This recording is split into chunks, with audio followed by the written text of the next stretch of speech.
Hello, my dear friends. Welcome to my channel, or welcome back. My name is Sarita. I am slowly getting better, but still not even remotely close to where I should be. And I can't believe it's the end of February. Oh my gosh. I just feel like half of this month was spent convalescing, and I just didn't want to burn any candles at all. And I'm not going to lie to you, I still am not quite at that place where I want to burn candles. So I feel as though this tub is a little bit smaller than it usually is. Although I do have to say, I'm looking off camera here at 1, 2, 3, 4, 5 other candles that I did burn, and I need to just review. So there were a few more. I just haven't gotten around to reviewing them on camera, so I'm not going to bother putting them here in the empties pile. I'll just reserve that for March. And I will try this week to do my little mini pistachio week, because I've got 3 of those candles are pistachio candles, actually 4 of them. So we'll do mini pistachio week this week, hopefully first week here of March. And get those reviewed so that this does not happen again for another month. So just kind of randomly here as I pull things out of the tub, although it kind of looks like last in, first out will apply to some extent. I just reviewed these 2 candles from Bath & Body Works. This was Blush Amber and Peony, and this one was Falling Flurries. Which I have been aware of at Bath & Body Works, but I've actually never burned until this month. I loved Falling Flurries. Falling Flurries was fantastic. I do, as much as I love the concept and I love the packaging on this, I do think that the fragrance is not quite seasonal. It does not really fit the concept in that the fragrance is very light, like early spring, kind of has a cotton blossom feel to it, with like a fruity finish. It's very like early spring, fresh and clean. And it's supposed to have eucalyptus and thyme in it, but obviously not enough to make this a very austere candle or a more cool, like late winter candle. I mean, this is really just kind of a spring candle. The eucalyptus and the thyme, if they're there and they're just kind of like a little tiny nuance, really just kind of provides a little bit more of an intrigue level to the fragrance. It kind of gives it a little bit more depth, another layer, but it definitely doesn't make it cool weather or medicinal or aromatherapy. It's really just a very bright, fresh, clean kind of fragrance. And it really held its own, even in the open concept. This one came in at a strong 7 in the open concept, pretty much from top to bottom. So it was a really, really good performer. I would definitely purchase it again, but going forward, I would not even bother starting to burn this until March. This is at least a March candle. I suppose if you have some sort of, late winter weather, you could get away with the concept of Falling Flurries in March. But don't get it twisted. This is a very spring candle, and I really, really enjoyed it. Blush Amber and Peony is an extremely heavy, like Coco Mademoiselle kind of fragrance. It's extremely rich, and it just has its own appeal, but you have to really like a very strong, traditional, mature woman kind of perfume. Like that is what you have to have. It's got this like jamminess to it. What's the fruit? They say that it's golden pear. No, I mean, it may be pear, but if you think pear, definitely think like an alcohol pear. A pear that has been stewing and steeping in alcohol for a very, very long time. Like think brandy or port or sherry or something like that. I don't know why I'm getting kind of that boozy like feel to it. It may just be kind of the way that a certain kind of amber and musk sit up against a certain kind of fruitiness. I'm not really sure that there's actually a boozy note here, but it comes across as kind of boozy. And I'm here for it. But think again, deep, rich, jammy, almost like a very deep, like red wine that has a strong jammy overtone to it. It actually is a really lovely perfume, but it's very mature. It's like a very handsome woman, if you know what I mean. Darling, darling. That's what this particular fragrance says. And the strength and throw on this, yikes. I mean, this was an easy 8.5, maybe even a 9 in the open concept. So this is not a fragrance that you can kind of get away with if you're on the fence with it. You do not want to be on the fence with this fragrance. You don't want to be on the fence too with having your entire house smell like a very strong and heavy perfume. And frankly, heavy perfumes that are extremely loud can get overwhelming very, very fast, even if that's your vibe. So I think this is kind of an acquired taste. I have to give Bath & Body Works credit. I mean, it is a lot of candle for your money. That is for sure. And what I appreciate most is that it does not smell cheap. It really doesn't. It doesn't smell like it's been poured, like a lot of that Bath & Body Works like shower gel cheapness. A lot of that, none of that is in this really.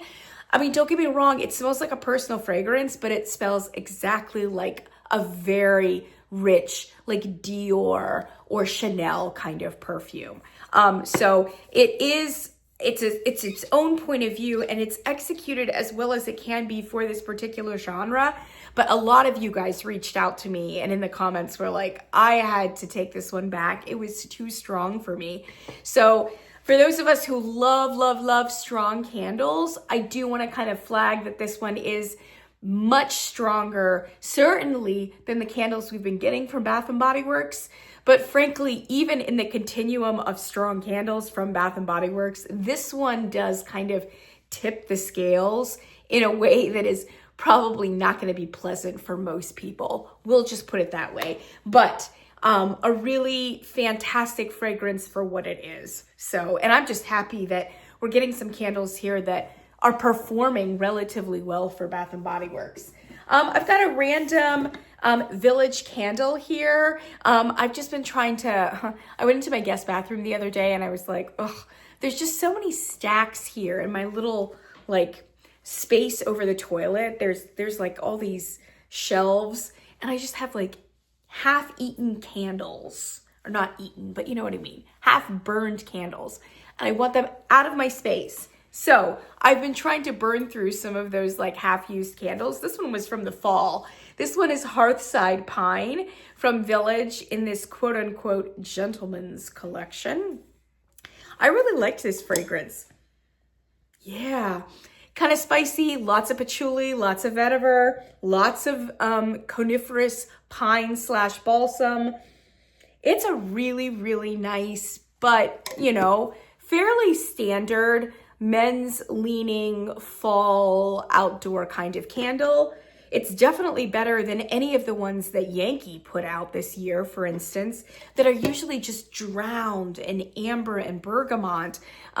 This one, you can really smell the tree. You can really smell the vetiver. You can smell it apart from the patchouli. It's a really nice fragrance, actually. And as you can see, burned all the way down, all the way down. The strength and throw on it was not what I wanted it to be. It just wasn't. It like kind of filled up the tiny guest bathroom, but it just didn't do well anywhere else. This was one of those real underperformers, and it's a shame because this fragrance should amplify, and it's 100% paraffin. So there's no reason why it shouldn't have had a much bigger presence, and unfortunately it just didn't. Village Candle is just not... They're definitely saving money on the oils that they're using and the quantities that they're using, and they need to stop doing that because there's no reason with an 100% paraffin formula why a fragrance like this shouldn't amplify. So I recommend it with reservations, The reservations being that it just didn't perform the way that it should have. But look at this, folks. This is the look of an excellent 100% paraffin formula. Look at that. Look at that. Many of my soy candles burn more sooty than that. Look at that. No soot, absolutely none. Clean and clear all the way down that jar. That is a fantastic paraffin formula. I've said this before, I prefer paraffin personally, and when you can get a paraffin that burns that clean, why are we even messing around with soy, right? Why? All right, so that's a good thing. Here is a candle from Yankee. This was Peppermint Mocha. This is a soy blend. Got like a little bit sooty, but not bad given how long this candle burned. I mean, these Yankee candles, they're 2 wicks, but man, they burn and they burn and they burn and they burn, if you know what I mean.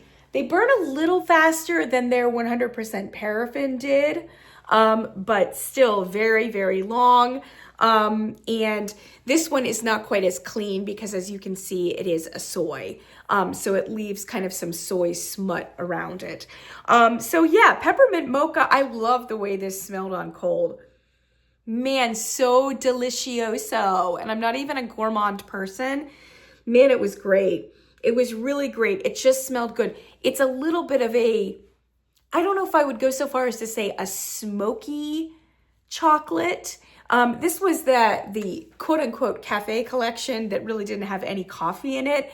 The notes listed coffee in it, but there was really no coffee in any one of those candles, including the one that was nitro cold brew and didn't have any coffee in it at all.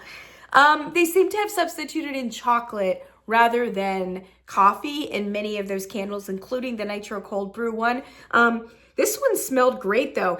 And as I've noted in some of the Yankee candles for this recent new collection, this Italian collection that they just came up with here in January and in February, the sugar balance on this is impressive. It really is. It was not too sweet. And you could smell the peppermint and you could smell the chocolate, and it really hit the spot. It smelled authentic, and it wasn't like a runaway, like candied kind of fragrance. So I loved it. I thought it smelled fantastic on cold. Unfortunately, it just had no strength and throw at all. As in, even in a small bathroom, was really struggling to get up to like a 3 or a 4. So I just can't recommend it. And I don't think it'll come back again. I don't know. It may. I mean, I guess I would be interested in it in maybe a 3 wick if it came back. But like, they really need to go back to the drawing board on that and get the volume where it needs to be. In that collection of 4, I thought that the winner was actually Pumpkin Spice Latte. It was a fantastic pumpkin spice candle. Didn't have coffee in it, but was a great pumpkin spice and had fairly decent performance. So by fairly decent performance, I mean, you could smell it in a largish room. It was coming in at a 5 or a 6, which is not fantastic, but much better than whatever this was, even in a small guest bathroom. I burned it pretty much once I realized where that one was going, I just pulled this one out and I'm like, we're gonna enjoy Kringle's Candy Cane Cashmere at the same time. Candy Cane Cashmere is not a through and through gourmand because it actually does have some like cashmere cotton musk elements to it, which I just think is so fantastic, along with that strong candy cane marshmallow. Oh, it's so yummy and cozy at the same time. This was a reformulation. So this is their 100% soy version of Candy Cane Cashmere. I burned their 100% paraffin Candy Cane Cashmere before this. So this was a repurchase, and I also wanted to see how the new soy did. Again, you can see some moderate sootiness there and the soy kind of smut all over the place.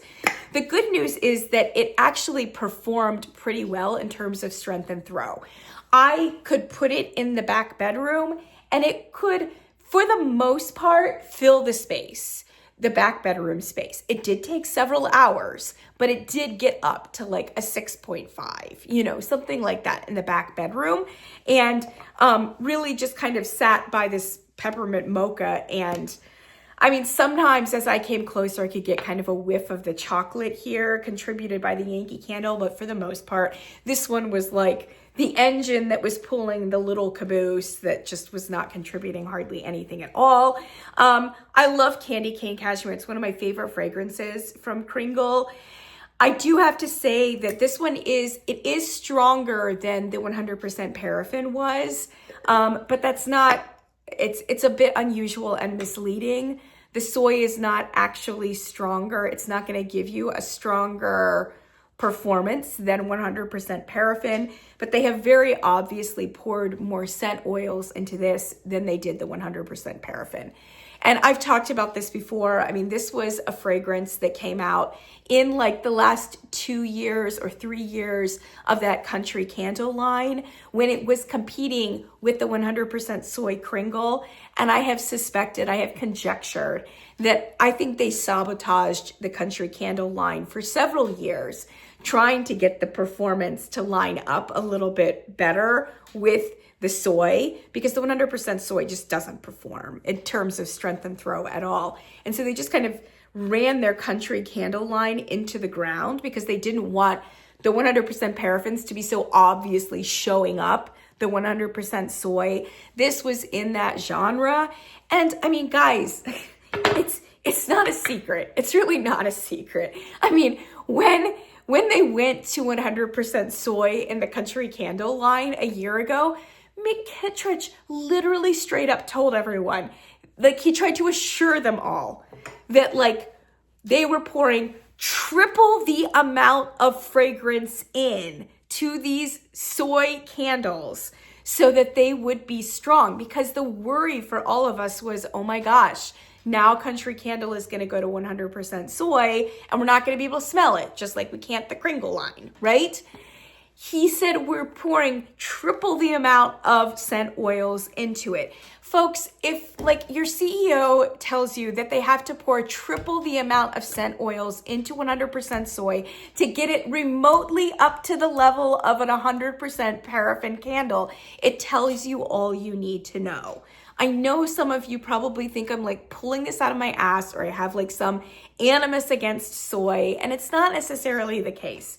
But I think we just all have to be honest about what the trade-offs are of soy. And when your CEO says that you have to compensate with triple the amount of scent oils into 100% soy, that tells you all you need to know about the way that soy performs when it comes to fragrance and fragrance output.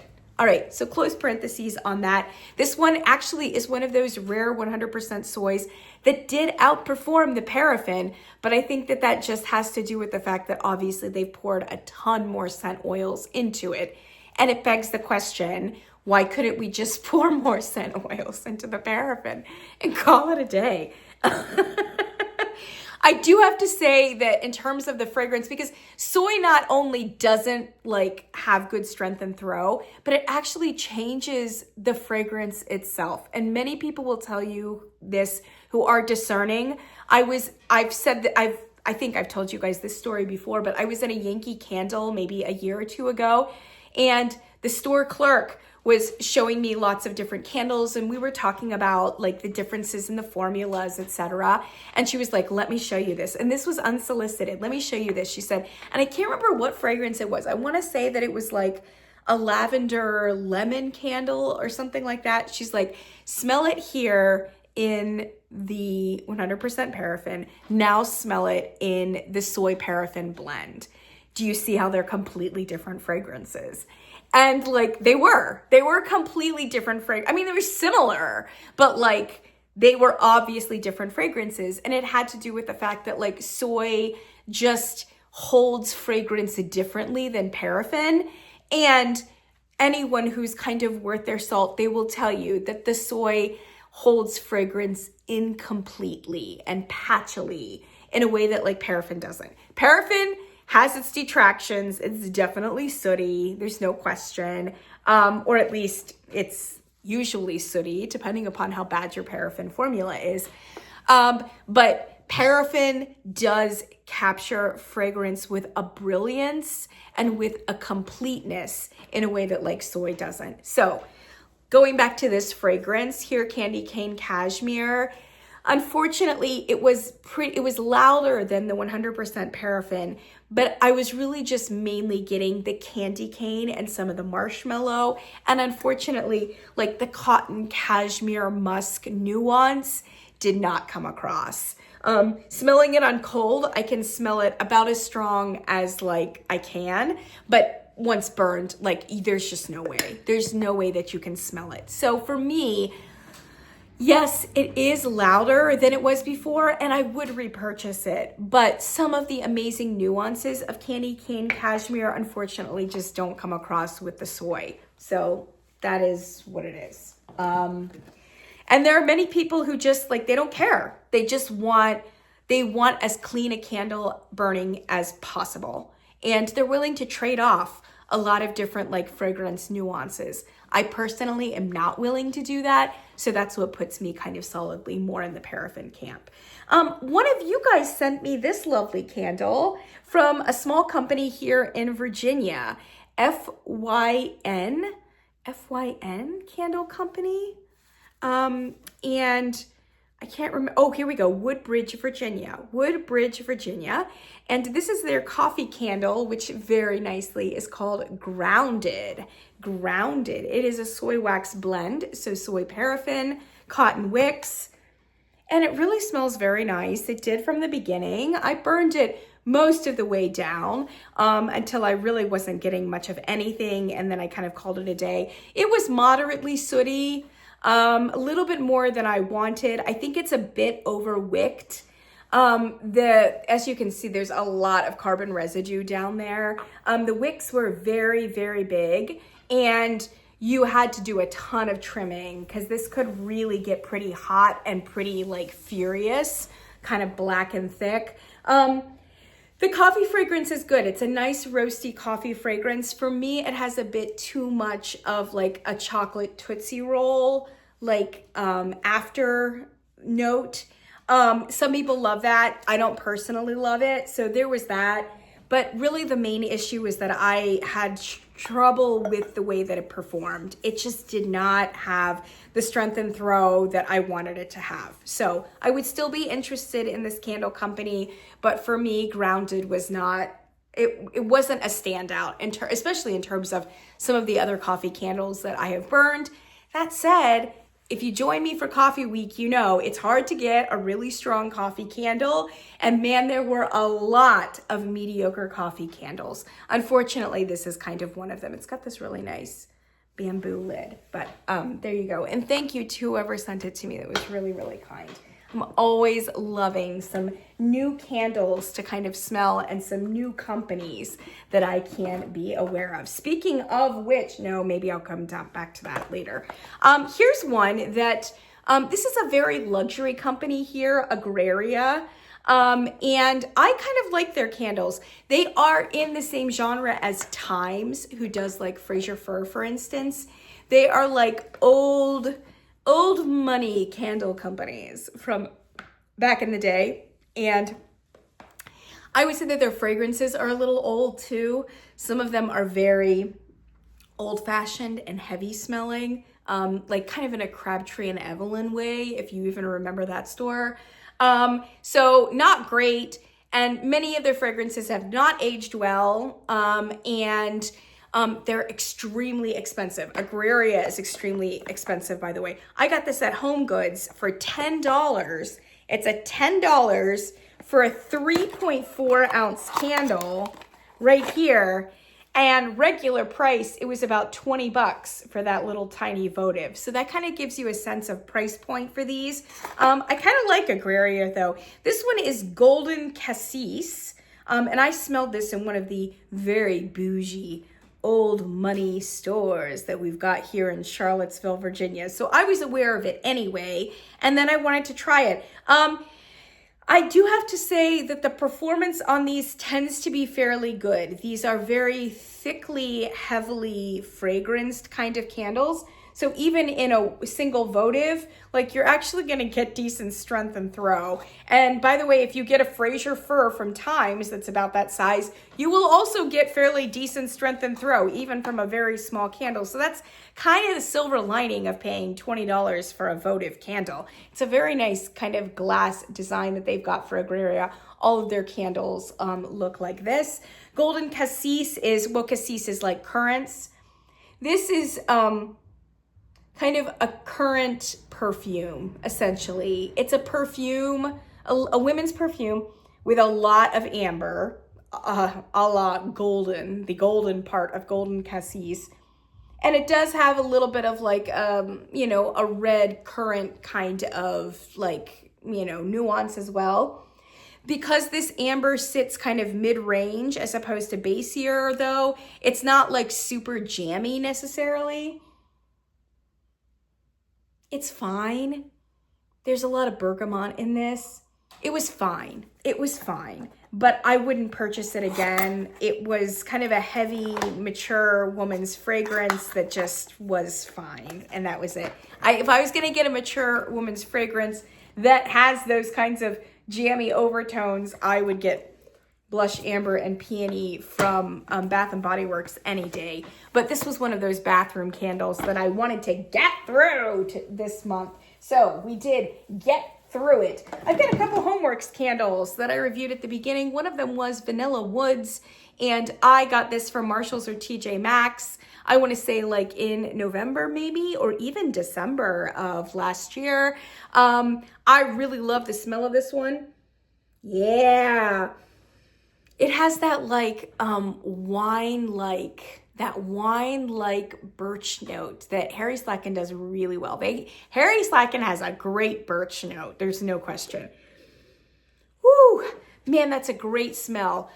Which is like a woody smell, but it has, like I said, this almost like birch has like a leathery overtone to it, but this almost has like a wine-like, like boozy-like quality to it. It's fantastic. And then caramel and amber and vanilla, and like it's a great smell. It's just so similar to Birchwood Vanilla for Harry Slacken. And Birchwood Vanilla is a fantastic candle from Harry Slacken. Fantastic. That performs fantastically. Birchwood Vanilla is very similar to this one. It's a little sweeter, it's a little more syrupy, but I actually prefer it to this one because there's just something rounder, something fuller, something richer, and the performance on it is quite good, even in the open concept, whereas this Vanilla Woods did not have good performance at all. It was like one of those ones that was coming in at like a 4 or something. So why bother? Unfortunately, I can't recommend it. If you liked Vanilla Woods, the chances are you would very much like Birchwood Vanilla, in which case just go for Birchwood Vanilla.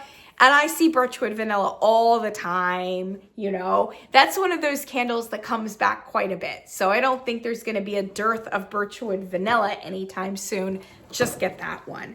Here was another one. I bought this one at CVS, and somebody said that it's actually a fairly recent candle from Homeworx, which is Cozy Knit Blanket. It was kind of surprising to me because like Cozy Knit Blanket with that kind of a vibe just seems kind of a dime a dozen. I figured it had been out for years and years and years, but apparently not. This is Spun Cotton, White Cashmere, Amber Silk, and Suede Sandalwood, all of which sounds great. Weirdly has blue, a dark blue wax, which is just very odd. It smells fine. It's like an amber sandalwood candle. I'm not getting a whole lot of the cotton and cashmere element of it, which is kind of unfortunate because it makes it even more of a basic candle, being just amber and sandalwood.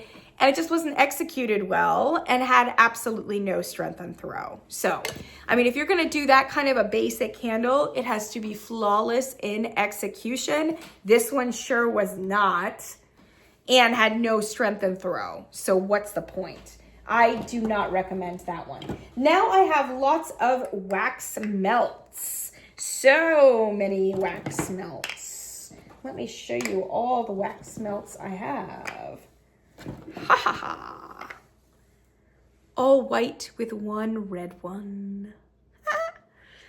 Many of these have been melted so long that I can't really smell what they are, but I've got the cartons here so I can talk about them. The one lone red one was from this company that one of you guys recommended to me, and that is Chestnut Hill, and it's a small mom and pop candle store out in, it's in West Virginia. It's in West Virginia, but it's in that place where West Virginia goes up into Ohio. It's like really close to Youngstown, Ohio, which in turn is actually really close to the border and to Pittsburgh. So it's kind of like right there where like West Virginia and Ohio and Pennsylvania all come together, you know, right there on the Ohio River. Chestnut Hill Company. I ordered a ton of wax melts from them. Some of them were like, kind of smelling. Some of them smelled good. And I'm having mixed results in terms of burning them or melting them. I guess we'll say that. I do also want to say that like they charged me $18 for shipping, which I think is incredibly high, especially because I only ordered wax melts. So I don't think they should be. They need to subsidize the shipping a little bit. They just do. They just do. From a consumer's perspective, I think there are very few consumers who are going to pay those kinds of prices for shipping. And I kind of don't think that we should. Like, even if it's $10, just make it $10, like a flat rate or something like that. But 18 is a lot when you're like shipping within the domestic United States. Like, it's not like we're shipping to Canada. It's not like I'm in Canada or Hawaii or Alaska or something like that. You know what I mean? At any rate, this was a fantastic wax melt. First date. I just put it in here because I wanted to show it to you what it was, but obviously I still have to burn some. Ooh, this is a florist red rose. So it's got all of that like musky greenness too with the stems and the leaves that you associate with that like florist red rose smell. Oh, it's so fantastic. And the strength and throw on it was also fantastic. So definitely the best rose scent that I think I've ever like melted. Even better than like, what's the Yankee one? Fresh Cut Roses. Fresh Cut Roses is quite good and authentic too. But this one actually has more green, like more florist green than the First Cut Roses. And so it smells even more authentic from my way of thinking.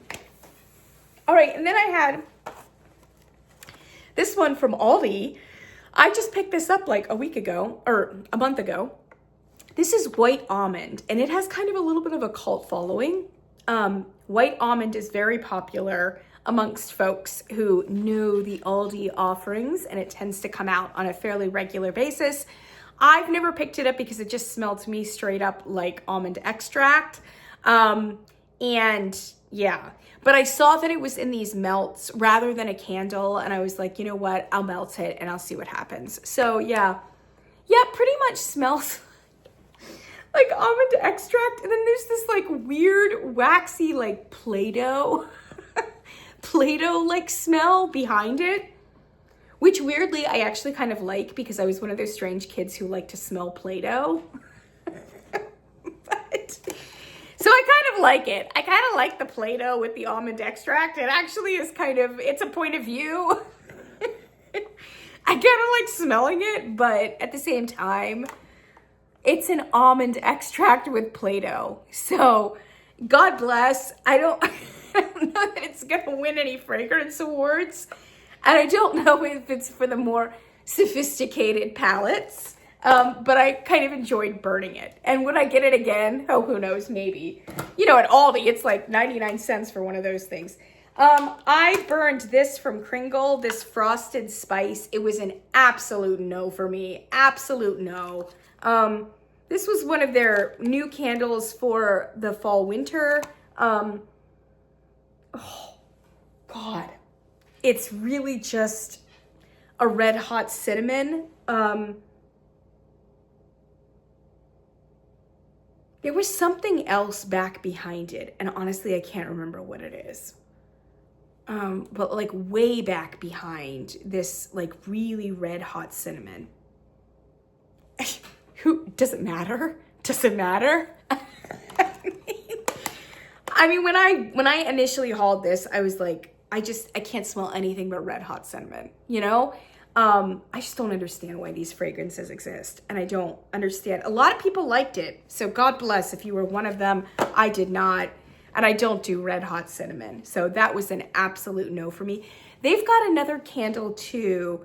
I think it's called Deck the Halls. That is also very like red cinnamon forward. But at least that one has some other stuff in it, you know? I don't like it because of the dominant red hot cinnamon vibe to it, but at least there's some other things. This one had hardly anything else in it but red hot. So it's an absolute no for me. Weirdly, it was kind of a nice, look, if you're into it, it was a nice melt in February because of those red hot cinnamon hearts, you know, that you usually associate with Valentine's Day. So I guess you could get away, if you like it, you could get away with that in February and it would make sense and still be like conceptual and seasonal. Otherwise, I don't really know why you would burn something like that at any time. Here's another one from their collection. This one is Pomegranate and Fir. It was an eh.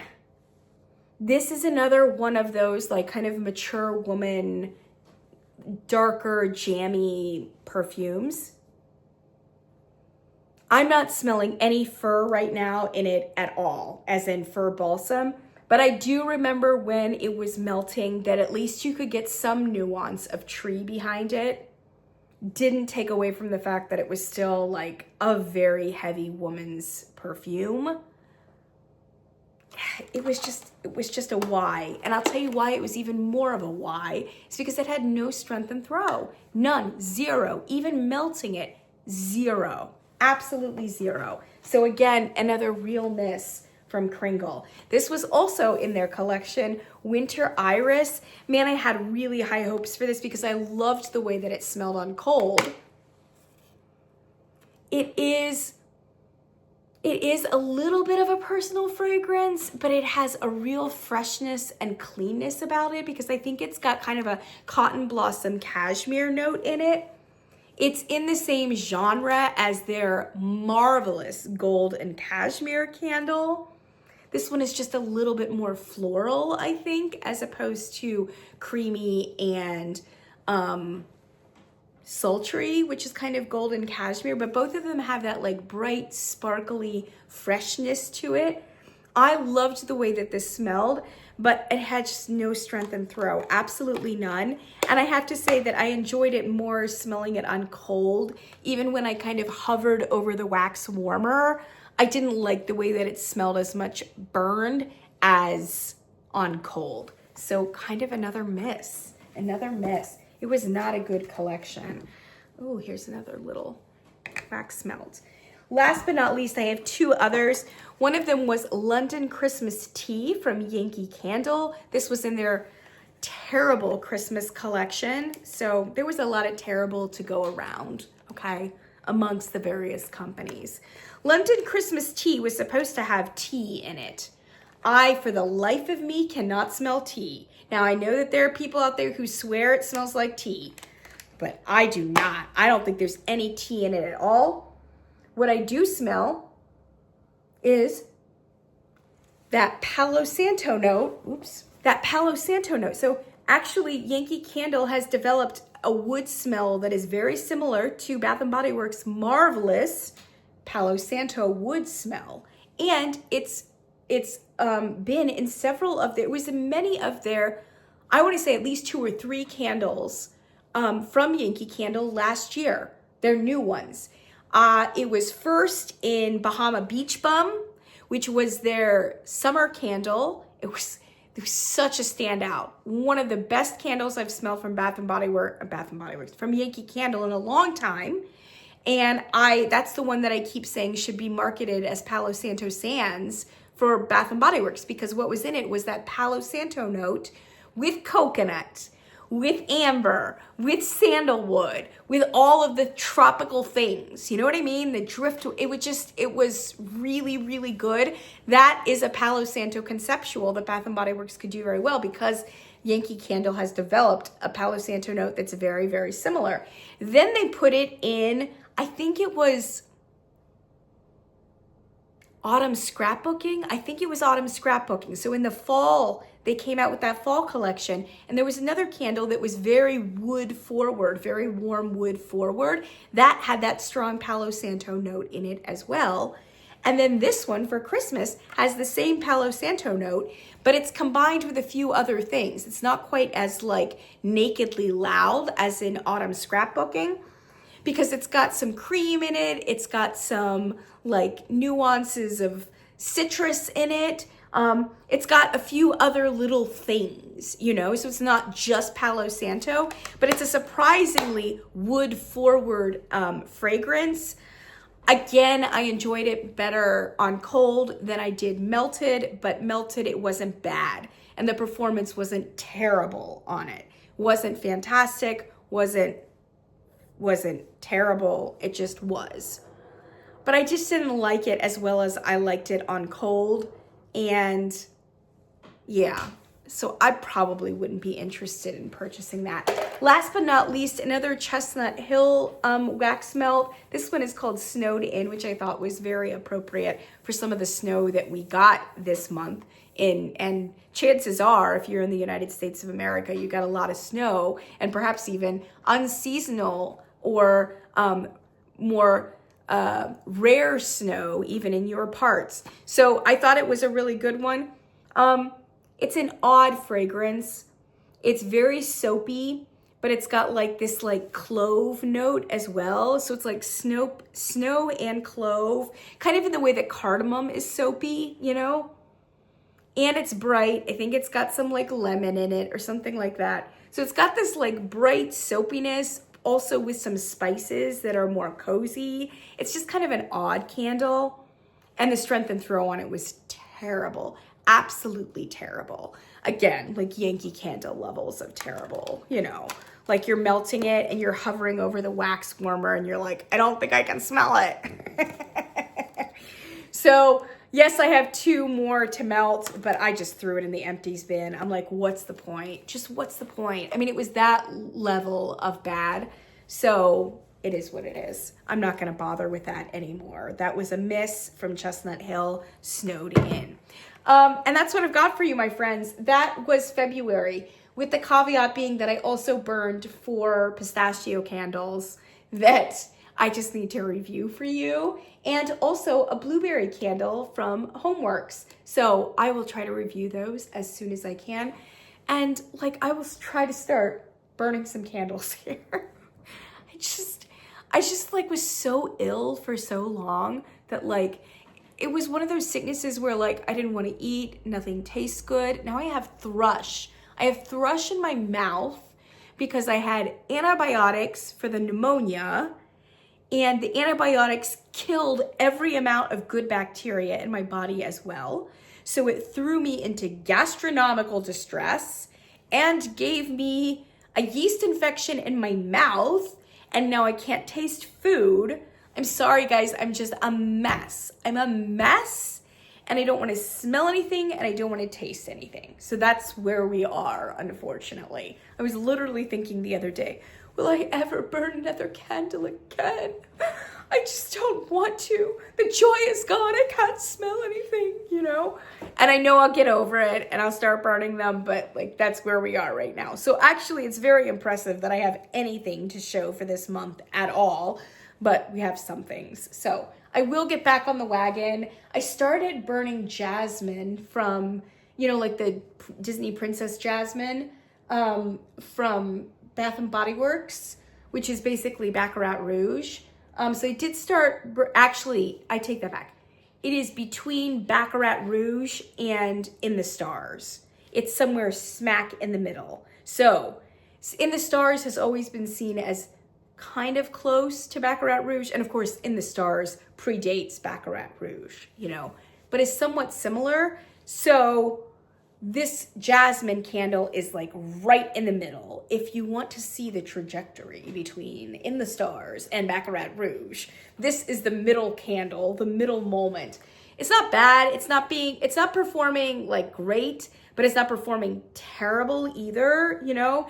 And there are very few Baccarat Rouge candles that do actually perform. So it's holding its own, at least in that respect, but it is at least half in the stars. So anyway, I have been burning jasmine and also cypress and olive and cypress from Yankee Candle, which is also fairly decent, although a little bit acquired taste. And I did prefer it on cold rather than burning it again.